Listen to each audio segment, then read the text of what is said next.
We've got barbecue back here. You're all invited. Welcome to the Sloopcast. How are you doing today, Kyle? All right, Jared. To be honest, tired. Yeah. But good way. Watched a lot of football. Yeah. Watched a lot of football, but it's good. How about you? Same. I'm a Sunday ticket holder now. That's on YouTube TV, as it's no longer under the tyrannical, that's the word I was looking for, the tyrannical hold of DirecTV, and is now under the tyrannical hold of the good people over at Google. Yes, sir. But hey, at least I can still watch TV when you know there's a light drizzle outside. You always gotta appreciate that. All right, Kyle. This is Scarlet and Grade. This is the episode in which, hey, Woody's here. We got Bulldoggy Style here. We got down in the chat I'm talking about. We got Nomad here. We have QB3 here. We got a little bit of a house going over here.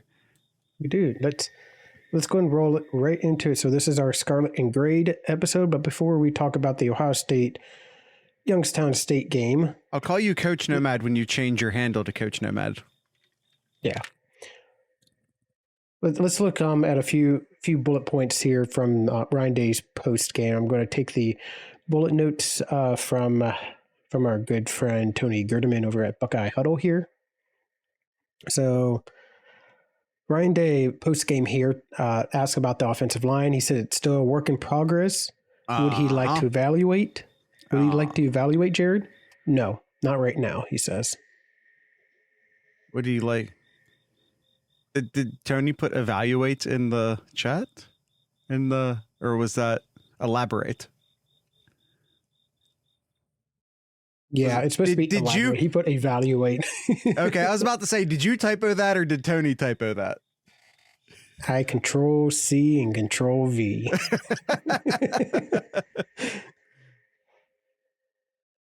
That's fair. Listen, that's one typo for Tony and 30,000 typos for me. Anyone who used to follow me on Twitter back when I used to be on Twitter. Or anyone who's in the Discord server, discord.thesloopcast.com, always be plugging, will know how much of a typo king I am. So no judgment from me. But yeah, he doesn't want to elaborate on the offensive line right now. I wouldn't want to publicly either if I were the coach. I will be doing so publicly during the course of this episode, however. Yeah, I'll go. I want to go into that more when we're in our meat of our episode here, Jared. But yeah, we're just going to move on here. He said he's still not ready to make the final quarterback decision yet. He said, but he does say it is now time to consider giving one quarterback all of the number one reps. Day. It's Coach Day. It's time. Coach Day. It's time. We all know. We all know. I mean, let's just take a second and talk about it, Kyle. I like Devin Brown. I like Devin Brown even more about every third or fourth play. I think there's something incredibly special about Devin Brown, but his consistency is not there. That he is he will make plays that make me literally go, wow. Holy crap, Devin, that was amazing. But it'll also make me go, wow. Devin, he was wide open. What you doing, buddy? I think if say McCord has an insane rest of the year and decides to go to the NFL, an additional year of practice might be exactly what Devin Brown needs. Or if Devin Brown should choose to transfer at the end of the year, I think he'll be great. I think he has a great future ahead of him there. I just don't think his consistency is quite dialed in yet. And I think McCord, I I don't know if I've seen the same level of spectacular play from McCord. And I say that mostly because Devin Brown's a little more mobile, and therefore is a little bit better at getting out of the pocket.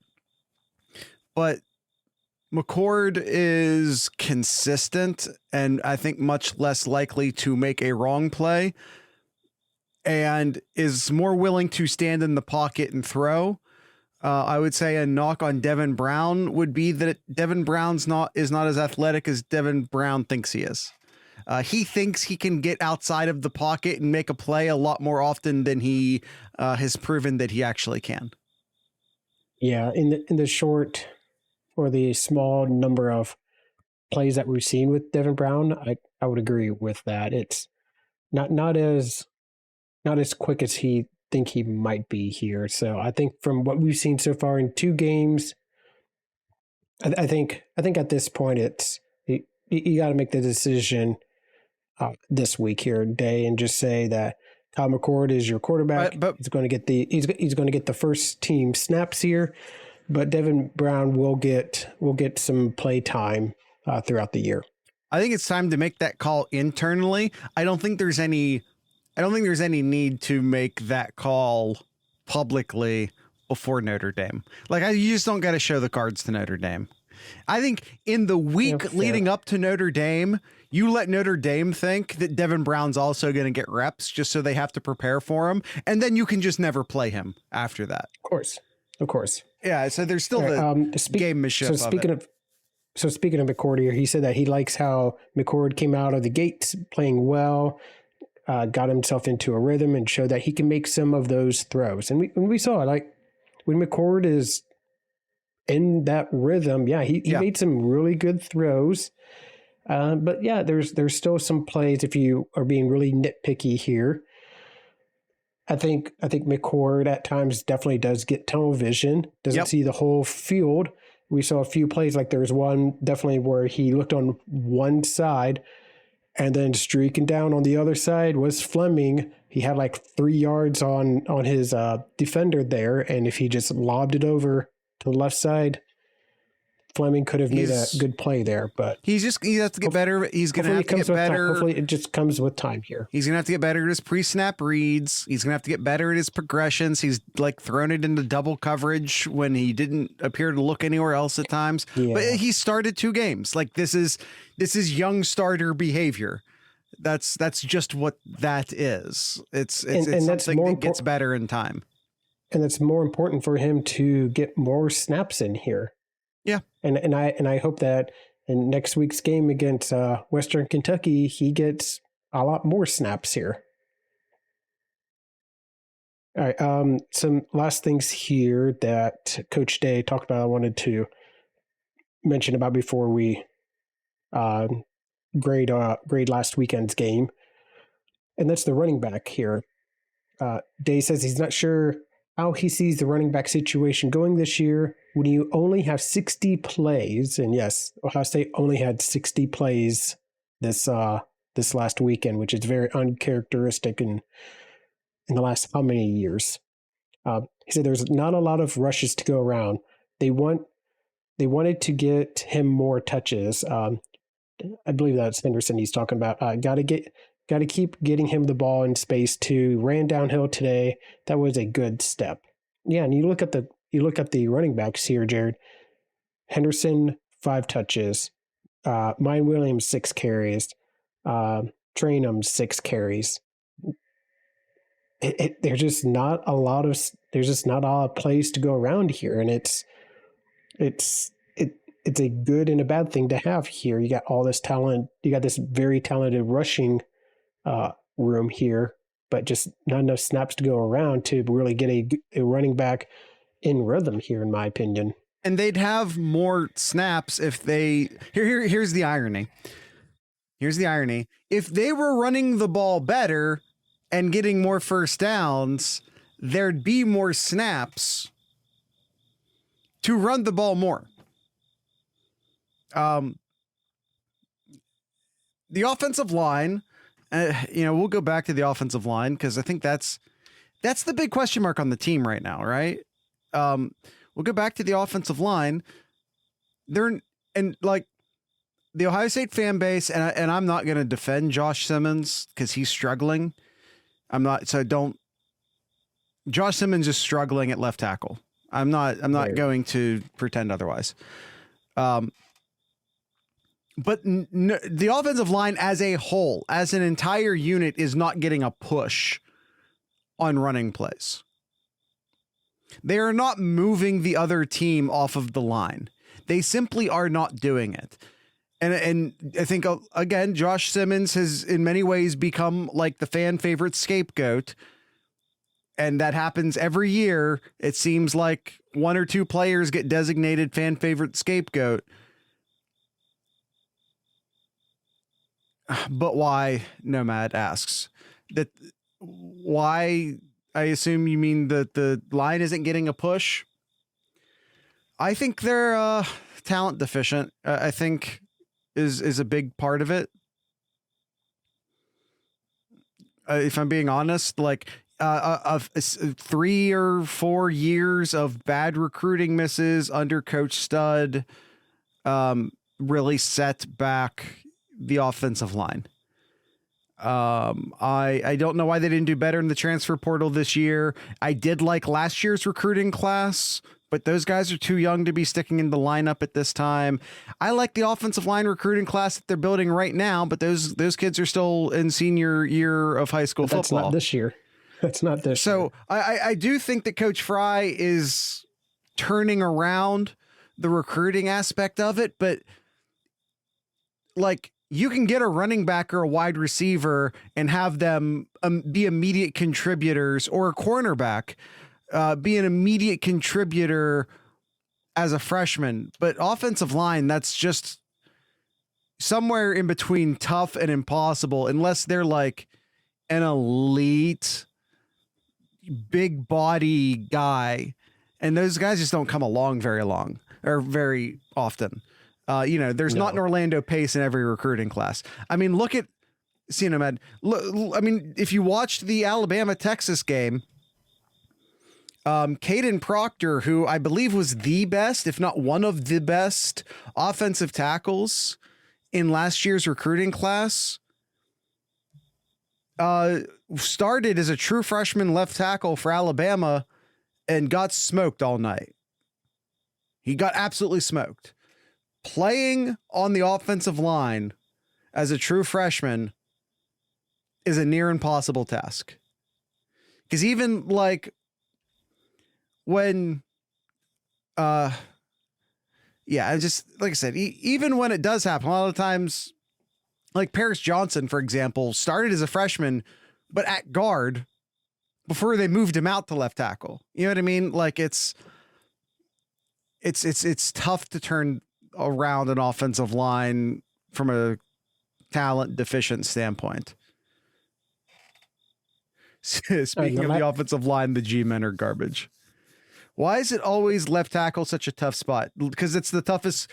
Go to the NFL and look who makes the most money along the offensive line. It's all left tackles. It's the toughest spot to play on the offensive line. That's why. And not only is it the toughest spot to play, but it's also the most noticeable if that player is failing. Mm-hmm. So Coach Day does say here, he does acknowledge they have an urgency on the offensive line. They want it now. He says there were some good things, but they need more consistency. They have the talent. They need to make the schematics simple. Effort and execution is what they need. That's probably pretty telling. We need to make the schematics simple. You have a transfer player. You have 3 new starters. Maybe the offensive line is thinking too much. Maybe they got to take some pages out of the offensive line playbook, and simplify some things and get the guys going instead of thinking.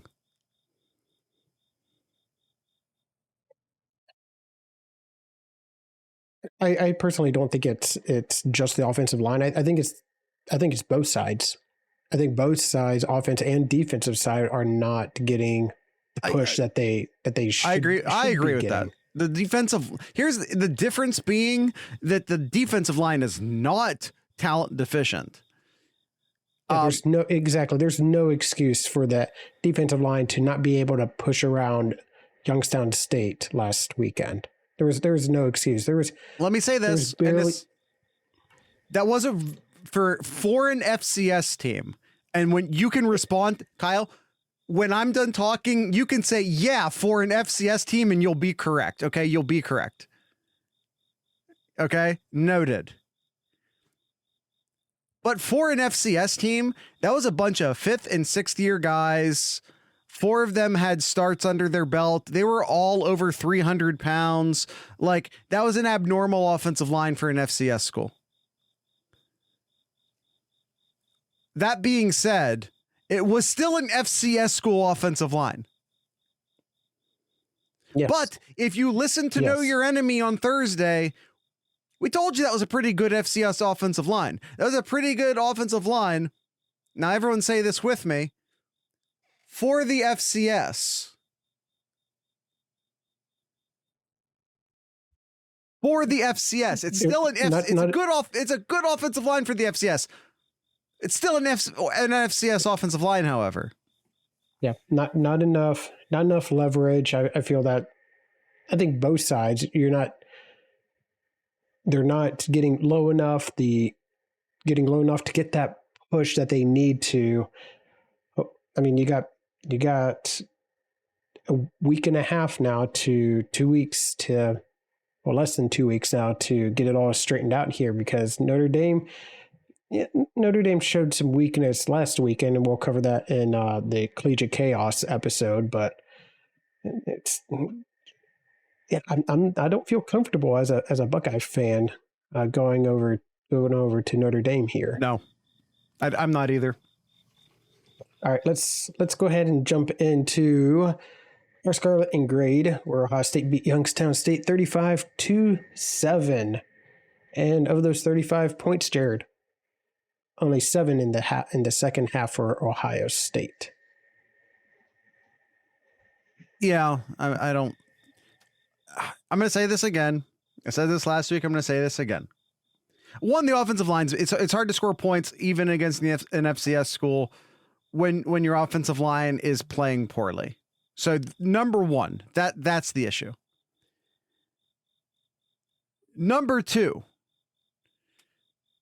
Ohio State's using like 10% of their playbook. These games are nothing more than scrimmages on the way to Notre Dame. That is what these games are. I hope you're right. Well, Spikes, please realize that I did start with that the offensive line is bad. So don't hope that I'm right about that. Although I am right about that. So, I mean, the first half, I was... I am saying that whether it be Indiana or Youngstown State or next week against directional Kentucky, they're not putting much on film, and that's on purpose. They're not running a sophisticated version of the Ohio State offense, and that's on purpose. Part of me thinks that they're keeping Evan Pryor out of the game. This is some tinfoil hat shit. But part of me is like, oh, they're keeping the car cover on Evan Pryor so Notre Dame doesn't know what's coming. I'm listening.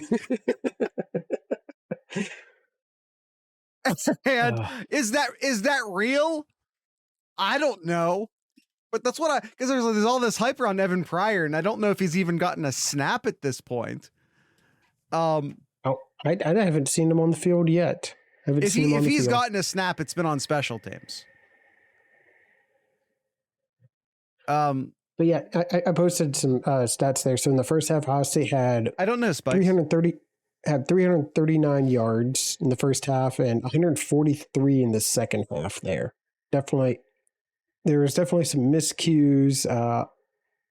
Just the second half, Ohio State was just all out of whack there, and yeah, definitely was hoping to see a little bit more points. Like I would have felt more comfortable if Ohio State scored another touchdown or two to make the score look better there. But yeah, it's the second half was just definitely not where it's supposed to be. Can you say my name? Be careful, Zach. You're gonna make Austin jealous with that name. Kyle, are we moving? Let's talk about. Sure, let's go ahead and do the grades here. I was going to say we talked a lot of bad about this game, but there were some goods here. So I'll cover some of that in our grades here. So we'll start off with coaching, Jared. I'm actually going to pull up last week's. Where is it at? Last week's grading, and I want to compare what we did last week to this week here. So let's start with the coaching staff, Jared. Yeah. What kind of grade would you give the coaching staff? I don't know that I don't, it's such a scrimmage that like I don't even know. I think I'll just do a B because I don't really have a strong opinion one way or the other. So I think I'll just go a B. Okay. So I'm going to give him a C plus.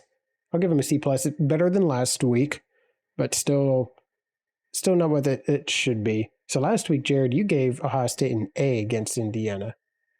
And then this week you're giving them a B. So worse than what they did against Indiana. It's Youngstown State. Like, I don't know. Like, what's a spectacular coaching day against Youngstown State even look like?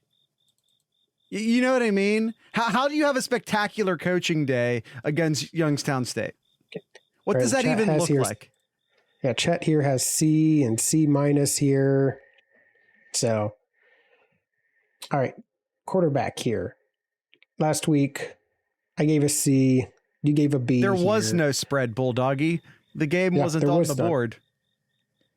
So that means I think someone added it late. Should have won by 45 plus. Is how I look at it. The quarterback here, I think better than what we saw the previous week. So, and I gave a C the previous week. So I'll say it's a little bit better here. So I'll say B minus. I think B minus. They, especially early on, you got your main wide receiver the ball and often, and made some really good throws. But then it kind of died down as the game went on. But I think early on, I felt better coming away from this game than I did after the Indiana game. I'm going to grade specifically Kyle McCord. He's the quarterback. I'm done having the conversation. Kyle McCord's the quarterback. I'm going to grade Kyle McCord. And again, we have to keep in mind, if CJ Stroud put up the performance against Youngstown State that Kyle McCord did, I'd give him like a C. Because the expectations were different. Right? Kyle McCord in his second ever start. No, I'm not counting Akron from 2021. Kyle McCord in his second ever start gets graded on a more friendly curve. And I see progression. He's settling in. He's getting better, not great at his progressions.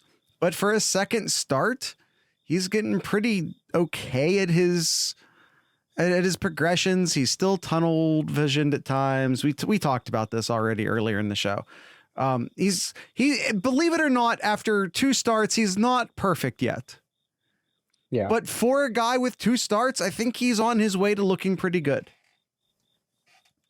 All right. I don't think it's A minus yet, but we'll disagree on that. It's a curve. It's expectation. I understand. All right. O-line or running back. Running back is next. Look at my notes. Running backs here. When they got the ball, I liked what I saw. When they got the ball, I liked it. When the blocking was good, I liked it as well. Yeah, I'm going to say an A minus.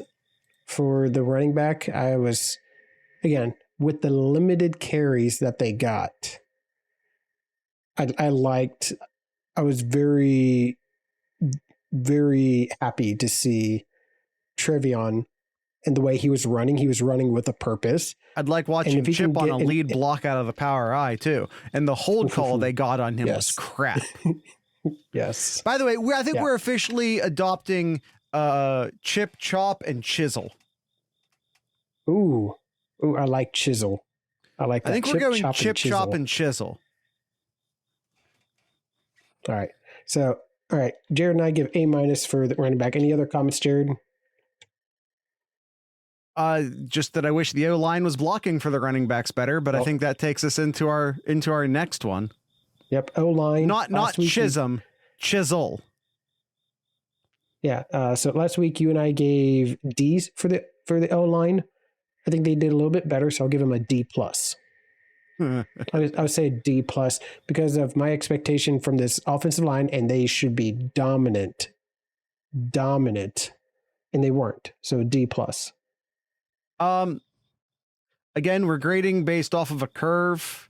I thought Indiana actually has, and yes, I meant to say Indiana, like a good core of defensive tackles. And I do, and again, I will go to bat for just saying that Youngstown State actually has a pretty good offensive line, but they didn't have anything on the defensive line that I think was overly impressive or overly, I don't know. You're going up against an FCS school and you're not getting a push off of the line. I'm going to go like a D, and I'm only going to not make that an F because I thought they were okay in pass pro. Not great in pass pro. I thought they were okay in pass pro. If I was grading the offensive line based purely off of rush blocking, they'd get a straight F. All right. Wide receivers here. Tight ends is what I have on mine. Okay. All right. We'll do tight ends. Tight ends, not as active as what we saw in week 1 here. We only had 1 catch all game here, and that was from Scott Jr. here. He had 1 catch for 9 yards. But I think in the running block there were some great plays and on the running plays there. So I'd say B. I say a solid B here for the tight ends. Kyle, I was literally just sticking a B in mine. I agree. By the way, that one pass that G. Scott Jr. had was one of the more spectacular looking Devin Brown plays. Again, Devin Brown just looks straight up spectacular at times. But just the consistency is not quite there. Yep. All right. Wide receivers here. This is the kind of game that we were hoping to see here. Deep, yeah. Yeah. This is what we were hoping to see with our wide receivers here. You got your main receiver, 7 catches, 2 touchdowns. You got pretty much your 1B receiver, Mecca, 5 catches and a touchdown. And yeah, I was very happy to see what the wide receivers did in this game. So I'd give him like an A-. I'm giving him a C. The stats looked fine, but I think the stats looked fine mostly because of some missed tackles and they made them miss the tackles, but missed tackles in the secondary. I love Marvin Harrison Jr. He feels like he's kind of jogging through the first couple of games. I think he's made some spectacular plays, but I think he's also just had some drops that didn't make any sense. He just, in the Indiana game, he kind of steps out of bounds. Maybe they're just not, again, and maybe again, Kyle, we're grading based off of expectation. The wide receiving core at Ohio State, it's not only the best wide receiving core in the country, it might be the best position group in the country. But they had 3, your 2 receivers had over 200 yards reception and 3 touchdowns. against that's Youngstown a pretty darn good State. game. That's a pretty darn good game, especially compared to the first game that they had. I think Marvin Harrison Jr.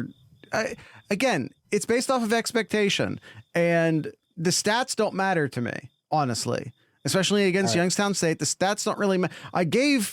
I'm talking up Trevian Henderson so much. I gave the running backs an A-, and their stats are not spectacular.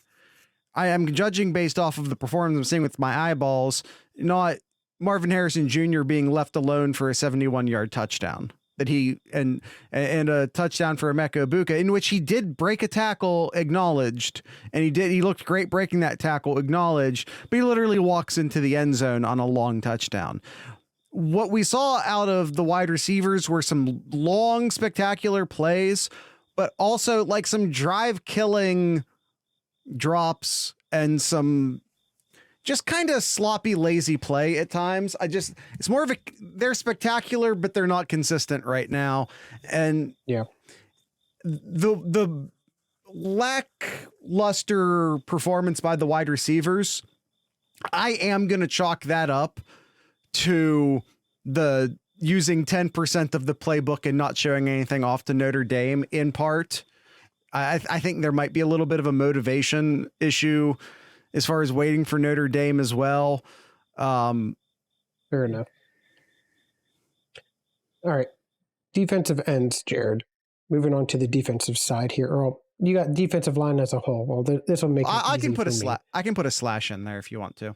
That's fine. No, defensive line is fine as a whole here. Yeah, bad. Not a good game. They had like barely any kind of push. Anytime that you try to get some sort of pass rush going, it was pretty much near just non-existent at all in this game. It's not where it should be here, especially against an FCS school here. You only had 2 sacks here, and yeah, not good here. I'm going to give them a straight D for the defensive line. I'm going to give them a especially with my expectations. Yeah, exactly. With the expectations here, you have a really good interior defensive line, and then you have very good defensive ends to be able to get some pressure on the quarterback, and they're just not doing it. Yeah. Yeah, and I think they're allowing. I'm going to do a C- instead of a D again, because that was a very Navy offensive line that Youngstown State had. Again, a lot of 5th year, 6th year giant old men playing offensive line, and not what you would normally expect from an FCS school. That being said, they're still getting a C-. They still underperformed. I'm still not happy. But that's just, I'm going to give them a little bit of a bump, only because that's a better offensive line than I think anyone's willing to give it credit for. Okay. All right, linebackers here. What did we give the linebackers last year? We gave them an A last. But I just want to say here. something. Mike Hall had a drive in which he absolutely took over the football game. He did. He had a drive. Where he took over. Yes. A drive. Why? That should just be all the time. And it doesn't have to be Mike Hall all the time. Sometimes it can be Ty Leak, and sometimes it can be JT, and sometimes it can be Sawyer, and sometimes it can be Hamilton. But the type of play that we saw from Mike Hall on that one drive should have been what that defensive line was doing all night. Yep, agreed. Linebackers. So linebackers last week, we gave them an A. I guess maybe like a B+, I would say. Nothing spectacular, but they didn't make any mistakes. They made some good open field tackling here. They did what they needed to. Yeah, I'd say B+. I don't really have much to say with the linebackers. They're doing what they should be doing. Yeah, I thought and I'm not putting this all on the linebackers. I just haven't decided where else I'm going to talk about this. So I'm going to talk about this here, I guess. You said B plus, right? Yeah. The defense in general looked very. So against Indiana, what I saw was a very together defense. I saw a very gap sound, responsibility sound, everyone sort of doing their part defense. Indiana, I saw a bunch of guys breaking contain, leaving their gaps. I saw a lot of what some would call like hero ball. I think there were I think some guys are playing Youngstown State. They knew they were playing Youngstown State, and I think there's some dudes out there stat hunting, chasing plays. Instead of taking care of their responsibility, and I think it hurt Ohio State a few times. And I'm not necessarily putting that on the linebackers exactly. It's just that was something I wanted to mention, and I hadn't mentioned it yet, so I'm mentioning it here. All right, DBs, or I guess corners here. I guess it's one of those. I think we mentioned it last week too. If you don't really talk too much about the DBs, they did what they should be doing, right? Yeah. So, I mean, they gave up a little bit more yard. Oh, did they? Did they really? Yeah. They gave there was up that a one bad drive. They did have that one bad drive, but other than that, they were okay. They did what they needed to do. 135 yards, let up in the air. They had an interception as well. So I'd say like an A minus. Did what they needed to do here. I put an A minus as well. Cam Martinez had like one bad drive. That was where I've forgotten his first name. Tom Zach. I can only think of Mike for obvious reasons. Burke looked good again. Burke is a monster. Burke is back in. He's back. We're seeing Denzel Burke's final form. I literally in the Discord server, at the end of every half, I write my first half thoughts, or at the end of the first half, I write my first half thoughts. This is what I wrote under DBs. DBs. Early mistakes for Cam Martinez. Iggy needs to work on tackles. Burke is not a man, he is an island. That's how I feel about Denzel Burke. By the way, Iggy needs to work. I don't have this screenshot in here, but at one point in the Discord server, I said something along the lines of, Iggy knows how to hit. Iggy knows how to grab. Iggy's not a good technical tackler. Like, I feel like if he gives up a catch, he's giving up like 2 yards because the wide receiver is going to get to follow, or is going to get to like fall over on him, giving up, like I said, an additional 2 yards. But yeah, I think for the most part, the cornerbacks did a good job. Yep. Youngstown found some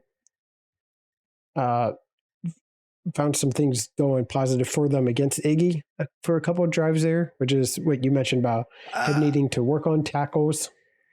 They got Iggy a few times when Iggy was in a bail coverage, and they just sort of threw it in front of him, and that's just going to happen. That's just going to happen sometimes. Fair. All right, safeties. And by the way, the wide receiver that was over there that they got Iggy on a couple times, that dude has NFL potential. It's Bryce Oliver. Bryce Oliver has NFL potential. Might be the only guy on the Youngstown State team to have NFL potential right now, but he does have NFL potential. All right, safeties, Jared. Same thing as the corners. Didn't let anything deep past them there. So I guess an A as well. If I have nothing negative to say with the safeties, why hurt them? So an A. Yeah, I thought Don Carter had a couple less than spectacular plays. And that's really the only thing I even remember about the safety play, which, like we say with defensive backs, we just kind of want to not notice you most days. Yeah. I think that's a good day. And then the last one here is kicking here. No field goal attempts in this game. Perfect from the extra points. We had 3 punts, averaging 45 yards a punt. 2 of those inside the 20-yard line. In A minus. What did you have for safeties, by the way? An A. Okay, I wrote down A minus for you. I'll take the minus off. An A minus for me for the kicking. Yeah, that I retained. It's just a matter of what I actually retain and what I don't some days, Kyle. Yeah. Quick talking points I had in here. I don't have anything to say about the kicking. I just copied what Kyle said. I didn't have any strong opinions, so I just copied Kyle. Some quick talking points. McCord needs to be the guy. Period. Done. Over. Offensive line struggling. No push on the run. And like, I know everyone's picking on Simmons, but his hand tech is very bad. And I say that partially hand technique is what I mean by hand tech, by the way. His hand tech is very bad.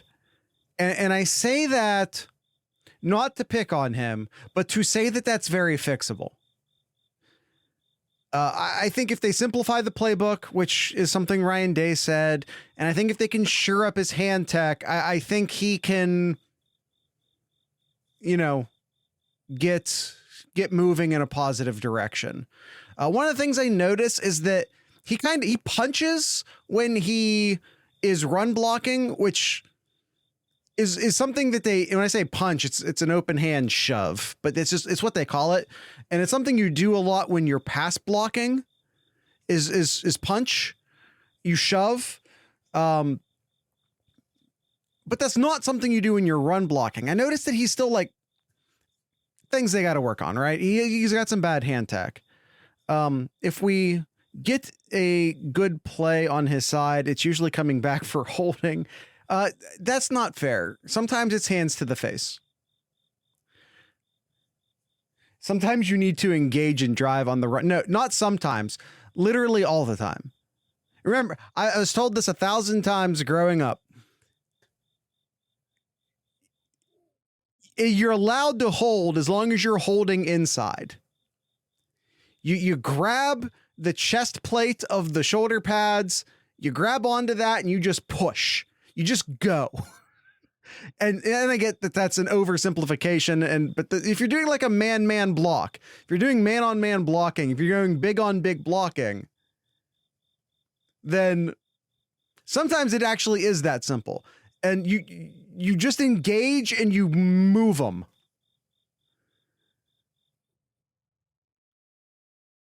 Fitting narrative. I co-sign all of that. I'll just add one thing here in that.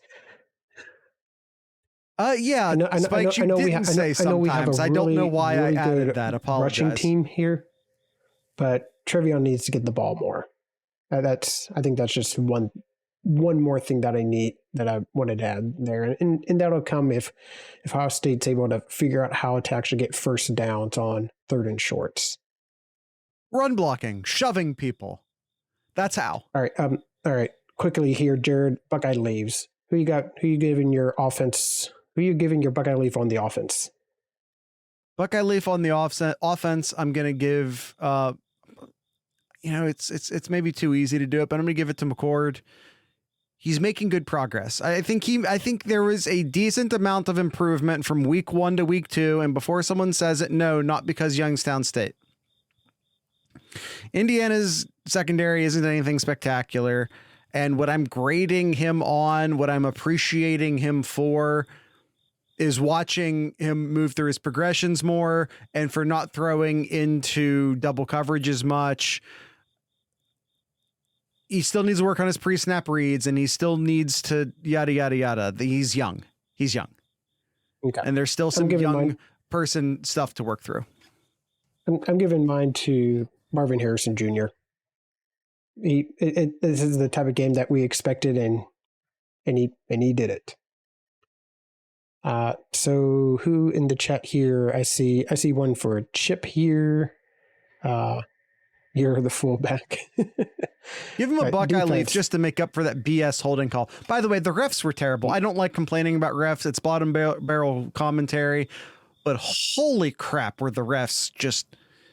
They tried to take a touchdown away from Henderson, despite the fact that the entire ball made it over the plane. Marvin Harrison Jr. got tackled and they didn't throw a pass interference. The holding call on Chip was complete crap. It was a terrible referee performance. All right. Defense here, Jared.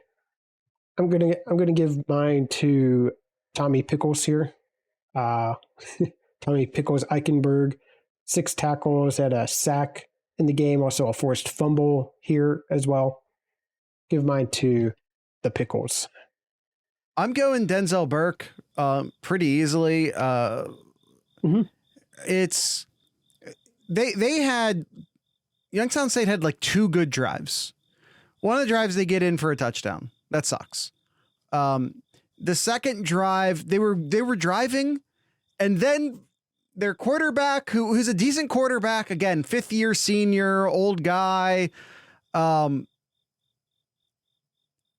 were making some progress down the field again, and then he got cocky. Then he got a little too confident, a little too cocky, and he decided, you know what, I'm going to throw it Denzel Burke. Denzel Burke made him pay for it, picked the ball off in the end zone. My Buckeye sticker goes to Denzel Burke. Got it. Don't forget, just don't throw it Denzel Burke. Yeah, just don't do my it. wild card. I'm going to give it to Henderson here.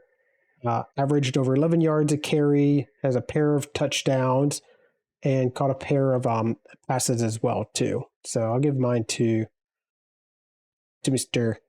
What do we call him? Chisel. To Chisel. Kyle, I'm gonna second you on that. I agree. Okay. All right. Awesome. All right. I think that about wraps it up here, Jared. This was another, I guess you call it like a preseason game for Ohio State. They got one more here to try to fix things up here before their opening game in week 4. Any last thoughts or comments about the Youngstown State game? In my for patience for the wild card. That's funny. My halftime update post that I write in the Discord server. A couple other things I wrote in here that I think are worth noting. I wrote Fleming is great and underappreciated. Very Jamison Williams. And then I wrote Marv is great, but 2 games in a row where a silly mistake ended a drive, sort of going back to what I was saying before. I wrote like a couple lines for each position, but I want to point out what I said for running backs, which is simply Trey is back. Trey is back. This is the Henderson that we saw as a freshman. It was a plantar fasciitis, if I remember correctly, issue he had. He lost his cut. He lost his burst. He just was not himself all sophomore year. Trey's back.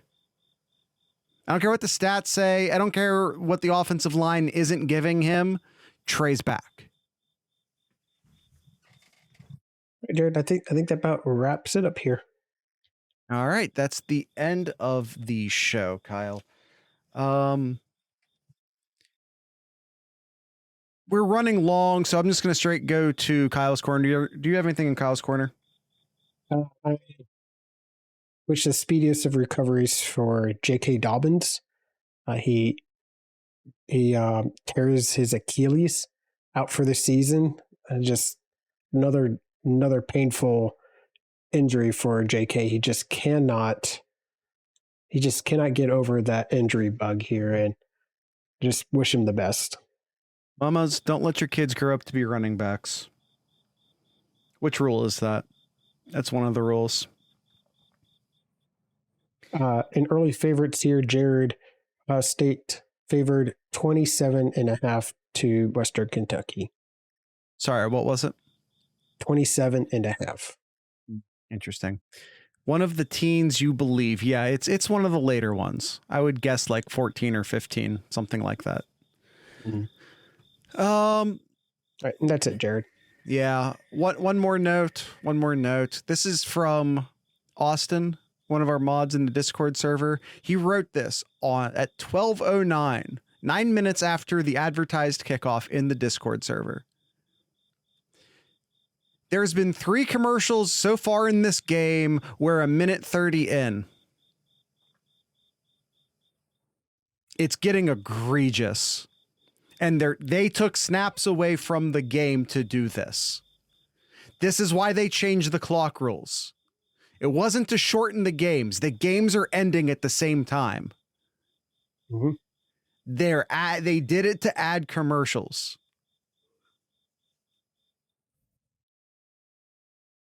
But we're suckers and we'll keep watching. Yeah.